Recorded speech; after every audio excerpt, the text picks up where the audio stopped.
السلام عليكم ورحمة الله وبركاته. وإذا سلامي أصحابتا meel walba adduunka aad ka kala joogtiin si xishmad ku jirta waxaan inaga codsanayaa inaad isiisiin subscribe-ka, like-ta, share-ta, kambaleelkana aad furatiin. waxaan wax ku ahay waa idinka. waxaan rabaana mawduucyadan aan soo gudbiyo iyo wax kasta aan ku soo gudbiyo YouTube-kayga suu ma aragtay hore ugu socdo. marka Soomaaliya intaas baa inaga codsanaya asxaabta qaaliga ah marka saa ula socda. insha Allah maanta mawduuca aan rabo inaan ka hadlo waa mawduuca maalin walba aan hal maalin aan ka hadlo. mawduucaas oo ah saa u samaysan lahayd qoys wanaagsan.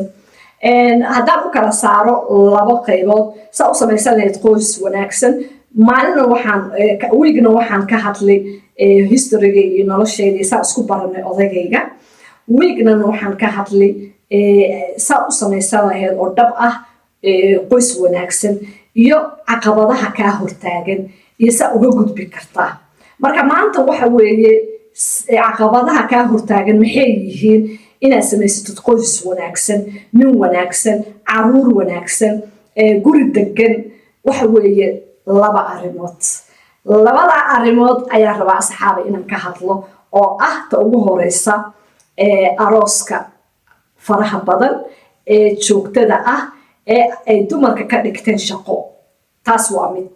iyo ta labaad oo ah in saaxiibo badan oo dumara aad yeelatid. labada caqabadood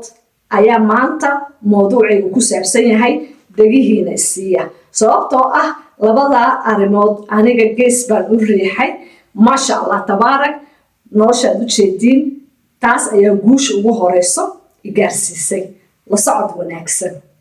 mawduucayna haddaan toos aan u galo asxaabta qaaliga ah iyo inta i daawataba oo kor iga daawata. maanta inkastoo xabiib yar aan leeyahay oo aad u malaysa hargab inuu igu soo yaro socdo.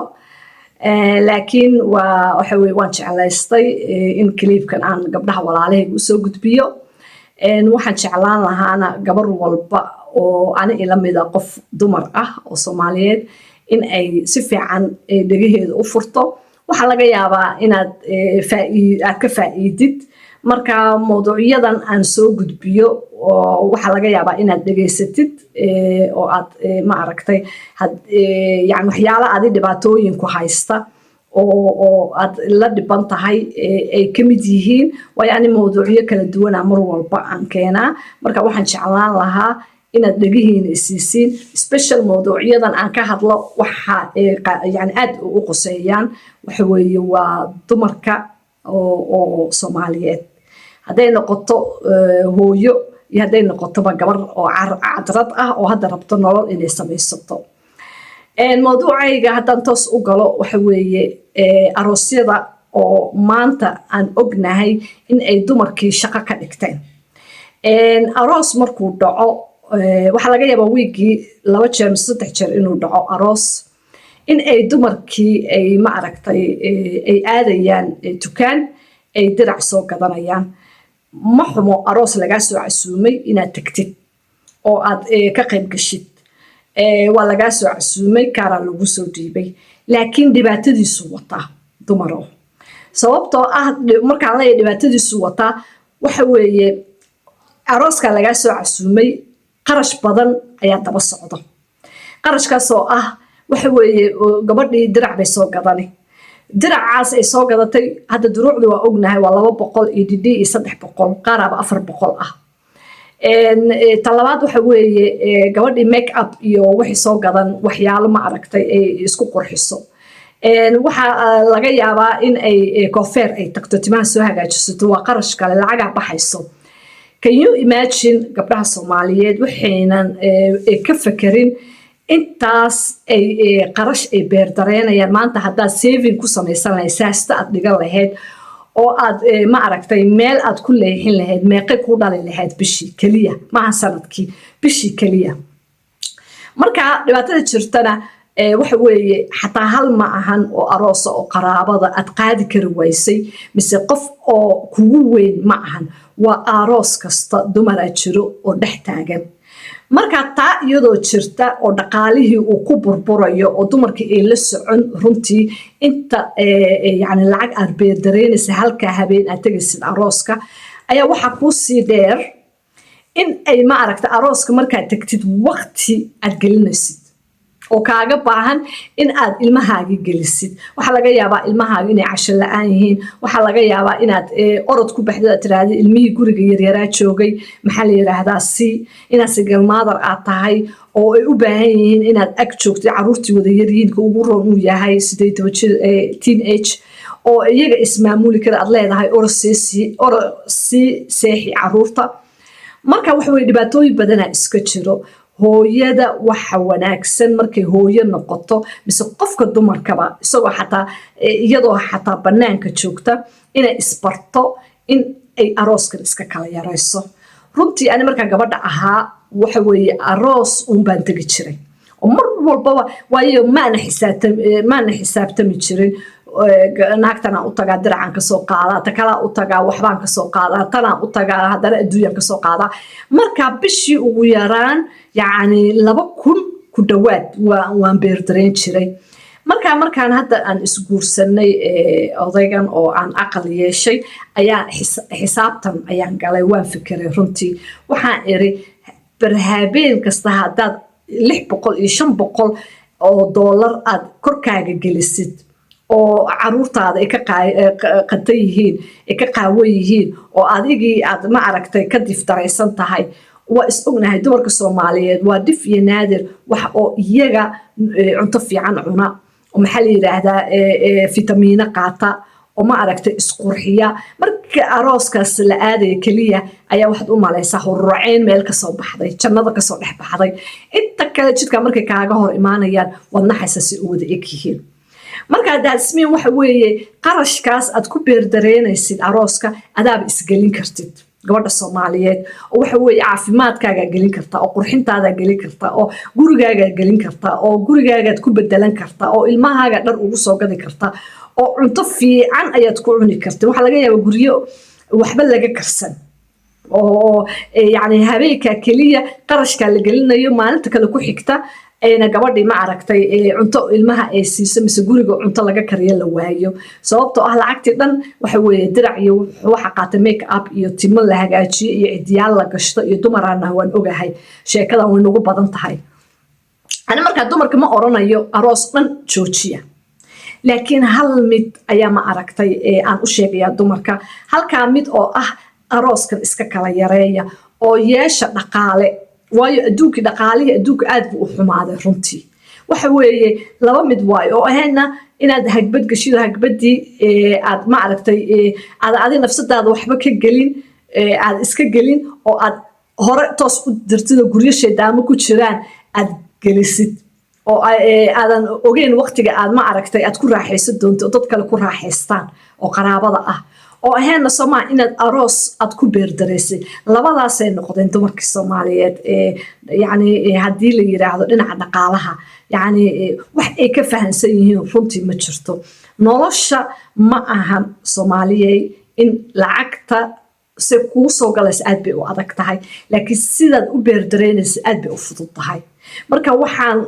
ogahay waxyaalaha ugu waaweyn ee qoysaska burburiya ma aragtay ninkii naagta kala eriya waxa weeye waa arooskan dumarka habeen walba ay taagan yihiin runtii waa dhibaato dumar badan arkay lagu furay ragga markay ka hadlayaan waxay ku leeyihiin aniga iskuma kay qurxiso naagtayda say iskugu qurxiso habeenka markay aroos ay aadayso ninkaaga kaaga baahan inaad isku qurxisid يعني fahansaneen dumarka Soomaaliyeed waata ninkaagaas ayaa u baahan udgoonka iyo diraca quruxda badan aad qarashka soo gelisay in indhihiisa uu ku nuuro sababtoo ah waxa weeye maalintaas intaad iska dhaaftid arooska bal sameeyo odaygaaga intaad adoo qurux badan oo carfoon oo udgoon oo ma aragta timaha ku hagaajisan yihiin bal odaygaaga soo ag fadhiisto wallahi inuu meelna kaa aadeen marka talabaadna raggii waxay ku leeyihiin dumarkii annaga waqtina ma gelinayso ee arooskay ma aragtay maanta dhan u hunguru taagi aniga cunto fiican iyo ma sameynayso ee arooskay ma aragtay gelin lacag fara badan oo iyadii ayaa ma aragtay kharashka ku baxaya ayaaba ciidaa ka badan marka wallahi dhibaato weyn weeyaan gabdho badanaa lagu furay arooska ani waxaan leeyahay gabar haba iska orqoroto oo aroos ha iska aado waqtigeeda ha ku dhumiso calafdoon weeyaan hadday rabto meesha ha kasoo raadsato oo rag wax ka wada oo iyada ma aragtay nin aroosa laakiin markaa marwo tahay oo hooyo aad tahay aad guri leedahay inima oranayo dumarow yani aroos ha tagina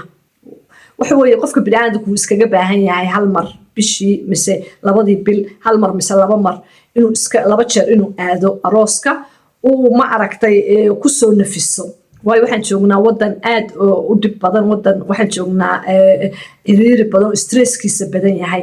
inima oranayo joojiya laakiin iska yareeya dhibaato badan ayuu ku hayaa runtii qoysaska waana waxyaalaha qoysaska ay u burburayaan haddaad taas aad joojisid oo arooska iska kala yaraysid dhaqaalana wuu kuu dhigmi ninkaagana waad isku wanaagsanaanaysaa runtii oo waxa weeye ilmahaagana way kaaga badbaadayaan in lagaa qaato marka soomaaliyey ilaahay xaqa hana tuso runtii taa waxa aan uga sii yaabay oo ma aragtay sii dheer waxa weeye qaaraan wax la yiraahdo oo la isku aruurinayo qaaraankaas isna waa dhaqaale kaloo meesha kasoo baxayo waxbaa la isku qorqorayaa meesha wax dhibaataysan ma jiro wax oo gabadhaas waxaa laga yaabaa hoteelka habeenka ay ku aqalgalayso inuu yahay yani ay ku dhiganayso arooska inay u qorshaysay 40,000 mise 20,000 oo dollar marka kaagama baahna qaaraan waa dembi qaaraan waxa kaaga baahan qof maskiin oo dhibaataysan oo walaalkaaga ah taa waa qarash kale Soomaalidu kuma baraarugsano dumarku kuma baraarugsano bal inta qarash ayaa hal habeen aad ku burburinaysaa habeenka kale ku xiga saasa lagaaga socodso waxa laga yaabaa 5 mise 6 aroos inaad aroos yani aad week wax kala bishi dhexdeeda aad tagtid bal xisaabta imise qarash ayaa ka galayo 5taas aroos mise 6da aroos marka dhinacii arooska dhinacaas ayaan ku xirayaa dumarow gurigaaga ma rabtaa qoys wanaagsan inaad samaysatid arooskan iska kala yare oo aad shaqada aad ka dhigateen oo mar walba aad aadisin runtii waayo arooska waa waxyaalaha ugu weyn oo problemka ka dhex dhaliya ninka iyo naagta ninkaaga hadduu ku arko naag oo dhowrsan oo gurigeeda iyo ilmaheeda iyo ma aragtay xaajigeeda daryeelayso oo garab istaagan nin oo abuser ah kama hadlay mar walba ka hadlaa nimanka abuserka oo narcissistiga ah yani waxa weeye sida rabtid ula dhaqan gabar yahay laakiin nin nadiif ah oo adiga ku jecel oo ma aragtay waqti ku gelinay oo guriga ku dhex fadhiya ma ahan inaad aroos ka tagtid habeen walba ma ahan inaad ma aragtay ka orodid marka ragga hoos ha loo eego dumaro wali ragga wanaagsan ayaan oo raba qoysaskooga inay waaraan oo raba qoysaskooga inay noqdaan qoys oo ma aragtay hor u socda talabaad waxa weeye aan raba inaan ka hadlo arinta labaad waxa weeye dumarka oo guryaha dudumiya naag markaad saaxiib la tahay dhagahaaga si fiican iisi naag markaad saaxiib la tahay gurigaaga ma waarayo naag markaad soo dhawaysid gurigaaga soo gelisid xaasid hor leh ayaa kuu imaanayo oo guriga ma waarayo naag markaad gurigaaga soo gelisid waxa weeye ilmahaaga iyo qoyskaaga dhibaato uunbaa ka dhex taagan hadday noqoto hadday noqoto iyadoo maskaxda kaa qabsata hadday noqoto iyadoo sixir kuu dhex dhigta guriga yacni dhibaatooyin badan ayaa lagala kulmay dumarkan isdaba yaacayo runtii marka hooyada mise naagta waxa wanaagsan hadday gabar tahayna inay isbarto inay yarayso dumarka raacidooda hadday guri leedahayna ay qoys leedahay ay nin leedahayna naag baba lama soo dhawaysto oo ma aragtay hadday noqoto naag oo single mother ah hadday noqoto naag gabar ah hadday noqoto tun la qabo oo iyadaba gurigeeda soo dayacday oo kabasaarta u saaran oo guryaha islaameed 24 hours dhex fadhido oo ka dhex sheekeynayso wax ay kuu tarayso ma lahan runtii caydaaday barani waxa weeye dabeecadahaaga oo ma aragtay ay kugu caynaysay barani gurigaaga wax oo ma aragtay oo u qarsoon ayaad tusi oo arki arrimahaaga iyo dhibaatooyinkaaga ayay xulxulan ay ma aragtay kaala soo dhex bixi oo adig kuu qarsoon iyo gurigaaga iyo ma aragtay qalbigaaga aad ku haysto wixii dhan ayaa banaanka u wada imaanayo waxaasna hadhow aday dhibaato oo wax adig kugu soo noqonayo dumarow marka hadday ugu badan tahay 2 gabdhood oo saaxiibo ah waa enough hal gabar oo aad aragtay inay gabar wanaagsan tahay waa enough laakiin reer istabayaac oo maanta dhan shalatan bedel tan kale bedel tan ma aragta soo jiid saaxiib cusub yeelo tan ku haraanti tu kale hadana keen tu kale saaxiib la noqo waxyaalaha ma aragta ma wanaagsano maanta dhan naag baabuurkeeda shirka u saarnaa oo gurigaaga ka mashquul gurigaaga yaa kaa dhimanayo ilmahaaga yaa kaa dhimanayo waxaba yaraatay faa'iido oo aad ka helaysid ma jirto naag raacishada yani raacitaankeeda marka waxyaalahan oo waxyaalaha mujtamaceena ugu xun runtii oo hadda burburinayo runtii qoysaska laakiin ayna ku baraarugsaneen dumarka Soomaaliyeed wallahi kuma baraarugsano oo billahi kuma baraarugsano oo tallahi kuma baraarugsano ani maalintii gurigeyga ma sha Allah tabaarak oo aan iska dhaafay naag saaxiibtinimadeeda oo aan waligeyga gabadha markaan ahaa xataa qunyar oo socday qodximo muddo Soomaaliyeed tiraahdaa waxaan iska ahaa qof keli ah oo kaligeed iska socota haddana alxamdulillah waan ku guuleystay markaan guri yeeshay systemkeygii ayaan ku socdaa waxa ii dheeraa kaliya inaan asxaab waxa ka wadaa inaan aroos tago waa aroos jeclaa laakiin gadaalaan ka fakarayo waa xisaabtamay waxaan iri maxaa faa'iido ka soo galayso dhinac walbaba adaa ka dhawan dhinac walbaba adaa ka qasaare ka qabtid marka maxaa faa'iido ka soo galayso maanta aroos aan dhex taagan tahay qaraabada waxa laga yaabaa iyo irxinka walaalahaaga waxay dhaleen waxa laga yaabaa sanadkii hal jeer inuu dhaco mise 2 sano 3 sano hal jeer inuu dhaco oo laga soo casuumo waa qof aad qaadi kari wayso waa gabar habreer ah u tahay waa gabar eedaad u tahay waa gabar adiga aad dhashay waa gabar adiga kula dhalatay waa irxinkan ka wada waa familkan taas iyadoo jirta waa tagi karta hal mar waana ku kor bururi karta waana ku kor dhiman karta waxa ku soo haray qaraabo ansax oo kor ah haddii ka soo wacan aad qaadi kari wayso qaraabo kasta la iskagama tago qabiil kasta la iskagama tago haddaad qaadi wayso qofka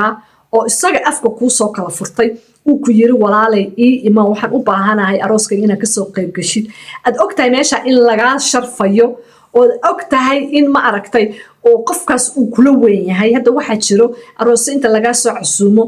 lagu sii jeerayo oo lagu soo jeerayo oo sida dadka loola dhaqmayo qofka casuunta xishmad buu ka mudan yahay oo inaad joogtid iyo inaad ka maqan tahayba la kala ogeen marka damiirkaaga soo ku siini aroos noocaas oo kala habeen walba inaad tagtid inta lagu soo casuumo lagu qurxisto maxaa la yiraahdaa fiidiyaha hadhownana lagu yiraahdo markaad timaadid kaarka inta yar afka lagaaga soo dhufto bariis qaraxana lagu siiyo oo lagu yiraahdo bariiska qaraxa ku dhimo iyo qudrada ayar meesha saar gurigaaga ku samaysan kartaa cunto macaan ayaa hadana lagu sii jiiraya lagu soo jiiraya lagu ixtiraamay waxyaalaha ugu horeyso aan u nacayba aroos dhanba waa waxa qofka marka aad aroos aad ka soo casuuntid waa inuu madaxa ku saaran yahay waa inaad xaq dhoortid waa inaad soo dhaweysid waa inaad macaanku ka taagan yahay aad tustid laakiin inaad iska dhigto qof waalan oo marna aad sii jirtid marna aad soo jirtid inaad u joogo meesha inaad casuuntay aadan ugu hambaliyeen uuna isagiina dareemayo in la sii jiirayo lasoo jiirayo waa waxun qarashaad soo gashay lacagaad la soo baxday oo dirac ah oo 200 400 ku dhow 300 ku dhawaad ah waxaad timaad soo samaysatay qarasha ka soo galay maxaa la yiraahdaa cidiyaalaad soo xiratay sunayaalaad soo xiratay adduunyo maxaa la yiraahdaa waxa laga yaabaa qarash inaba caadi ah qaarana u wada oo lacag ah oo la isku qorqoray waxaas oo dhan maxaa ku gelinayo waaye dhib soo ma ahan marka Soomaaliya wallahi dhibaato weyn ayaa naga haysato labadan dhinaca oo guurka wax ka wada arooska oo ma aragtay oo gabdhihii dhan ay ku waashay habeen walba aroos taagan guriyihii oo dhan ilmihii laga wada qaadanayo oo dhibaato xoog leh ay ka jirto runtii qoysaskii oo nimankii iyo naagii ay ku kala tageen eena dumarkii ay fahmi la-yihiin yacni ani maxaa faa'iido aan ka helayaa yacni arooskan aan tagayo ani faa'iido maxaa igaga jiro gabar naag dumara oo inay gurigayga timaado ilaa habeenkii maxaa la yiraahdaa inta ii timaado maqribiyadii ilaa habeenkii 12 kooda habeennimo meeshaas ii dhex fadhido intaan nasan lahaa intaan waqti la qaadan lahaa ninkayga maxaa la waa dhibaato wallaahi haddii kale ay ii wado oo magaaladaas ay ma aragtay naago kale ii geyso oo meesha maanta oo dhan aan dhex fadhiyo aan afka hawaariyo oo ninkaygana cidlo meeshan uu yahay uu keligiisa fadhiyo necessary maaha waxaba yaraatee qiime ay ku fadhida ma lahan Soomaaliya wali special gabdhaha walaalahay aan jeclahay oo guryahooga aan jeclahay inuu u dhisnaado secreedyada ugu waaweyn waxa weeye waa ana maalin walba inii soo gudbinayo laakiin labada ugu waaweyn markii aan ku dhaqaaqay runtii oo aan go'aan ka gaaray waxa weeye oo aan ku guuleystay oo gurigeygana maasha Allah tabaarak ilaa hadda uu ku dhisan yahay oo xataa odaygayga iga yaabo yiraahdo stress kuma qabto miya ma aragtay ma jeclin miya maxaa la yiraahdaa ina banaanka u baxdido xoogaha yar asxaab la soo sheekaysto wallahi oo billahi oo tallahi odaygayga intuu iga yaabay ay isaga oranayo maanta waxa weeye waa reerkii ma tagtid iskaga soo nafis waa ninkii waaye ragna naqaati billahi ay ka taagan yihiin dumarkii ileeyihiin bal naagtan oo loo furaya odaygayga intuu iga yaab wuxuu leeyahay mulkiyay maad aaddo ku soo nafistid waa qaraabaday aan leeyahay may igama hayso marka waxaan ka wadaa Soomaaliyay aan ogaano waxa guryaheena burburinayo waa waxyaalo badan oo dadka ay u jeedaan haddana ay iska indhatirayaan bal adigaas maanta hadduu message-kan ku soo gaaro bal waxaan kaa codsanayaa oo gabar Soomaaliyeed aad tahay oo hooyo jecel inay aroosada tagta aad tahay oo gabar Soomaaliyeed jecel inay naaga daba ordo aad tahay bal tusaale iga qaado oo hadalka mulki hadduu ku soo gaaro ku dhaqaaq please and please oo ma aragta fiiri maxaa faa'iido yani ka helaysaa maxaase isbedel ku imaan karo qoyskaaga tawaaye inta kaliya aan rabo marka please and please waxa in leeyahay mowduucyadan la mid ah ayaa inii soo wadaa insha Allah waxyaalo badan aan ku guuleystay idaha haddaad rabtiin way faan badan tahay mulki waxa weeye meesha waxa weeye faan bay noola fadhida ma ahan wallaahi qofkii inta la aqliga saaxiibka ah way dareemi kartaa nooca aan ahay wallaahi wayna dareemi kartaa mulki maxay u soo gashaa YouTube-ka maxayna u jeceshaa dadkeeda inay ma aragtay ay waansato ay ma aragtay ay tiraahdo waxaan dhibaatooyina inaga imaanaya iska ilaaliya u fiirsada intaas waa ila socotiine ana inta badan wanaagiina jeclahay waxaana jeclahay waxa aniga aan ku guuleystay inaan walaalahaygana aan u soo gudbiyo marka maanta arimihii oo ku saabsanaa saa u samaysan kartaa qoys intaas ayaan ku soo gabagabeynayaa insha Allah mowduuceena wuxuu ahaa labada mowduuc inaad iska yareysid arooska la aadayo iyo inaad iska yareysid haddaad dumar badan aad leedahay oo maanta oo dhan aad daba ordasid gurigaaga kaa mashquulinayo marka waa ini salaamay hana iloobina sheerta iyo like-ta meel fognana gaarsiiya aad baan inii jeclahay asxaabta mowduucyadeena uu badan yahay insha Allah يعني qoys qurux badan يعني oo hore u socdo inaan noqonaa rabnaa aad yeelatiin sida qoyska mulki oo kale insha Allah wixii wanaagsan Soomaaliya lama xaasido horaa loo wadaa waxa xunba waa faafisiin waxa xunba horaad ma aragtay aad geysiin laakiin qof walaashiina ah oo in leh bal aniga mowduucyadeyda iyo qoyskayga wanaagsan oo dadka ha ka faa'iideystaan Soomaalida ha ka faa'iideystaan si u sameystaan qoys wanaagsan dhibaatooyinka mujtamaca nagu haayo waxyaalaha mujtamaca dhibaato ku haayo ayaan ka digayaa gabdhaha aan u sheegayaa ay ku guuleysan karaan in ku hormari karaan bal hore sii wada wixii kaleba waxa weeye hanoo dambeysay marka codsigayga waa inta codkayga suu meel fog u gaaro idinka meel fog gaarsiin kartiin Soomaaliya وانا اني جعلهاي meel walba adduunka aad ka joogtiin waxa weeye dee sidaa iyo nabadgelyo subscribe-kana idinka dhinaciina waaye kambaleelkana hala furto marka dee waa ka khayr baan inii dhaafay sidaa iyo nabadgelyo wassalaamu calaykum waraxmatullaahi wabarakaatu